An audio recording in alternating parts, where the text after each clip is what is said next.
Hey everyone, and welcome to my Procreate demo for the piece I call A Village Corrupted. So this was one where I just sort of wanted to do something a little bit different. I wanted to sit down and do this dark, gothic-y sort of image, and I wanted to keep the coloring very simple.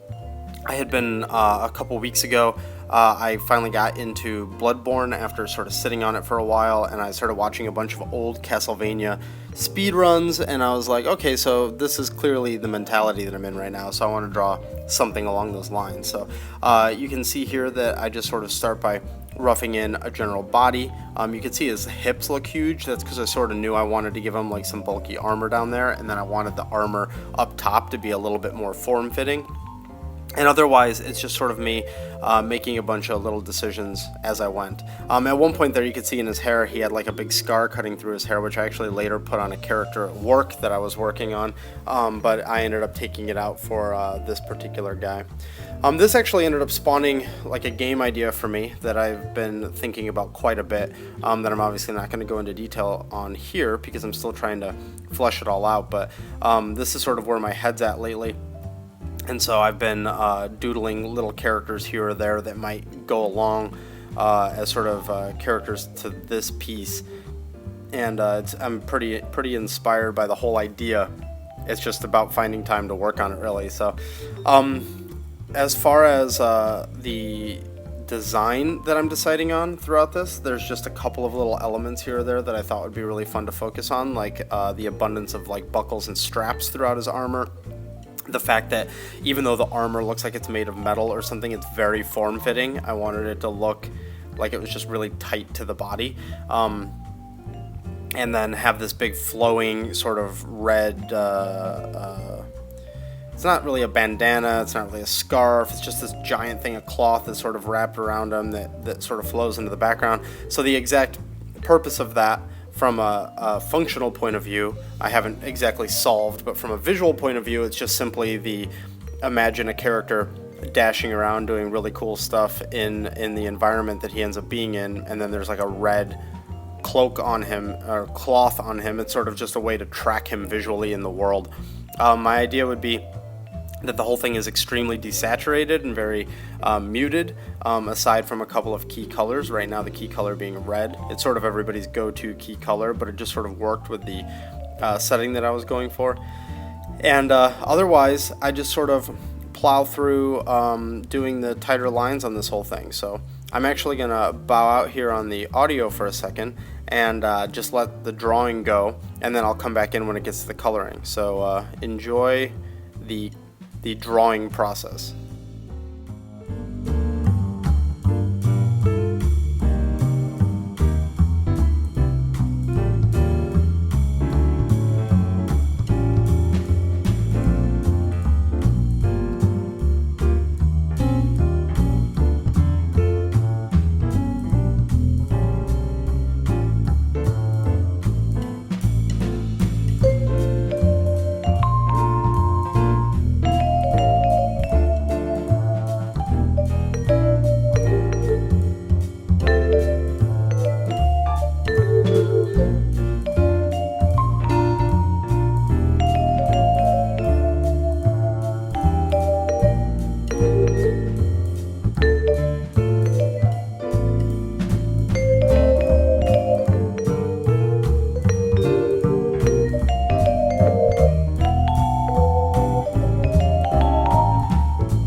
So we're about to wrap up the lines on this. I was watching the original Vampire Hunter D when I did this, and then I later put on Bloodlust, so you can see sort of like the headspace that I was in for this whole thing. So when we get to the color side of things, I wanted it to be just really dark. I actually at one point, which I may be able to reference in here, there's the rough, by the way. That's the super rough, and then there's the tight lines.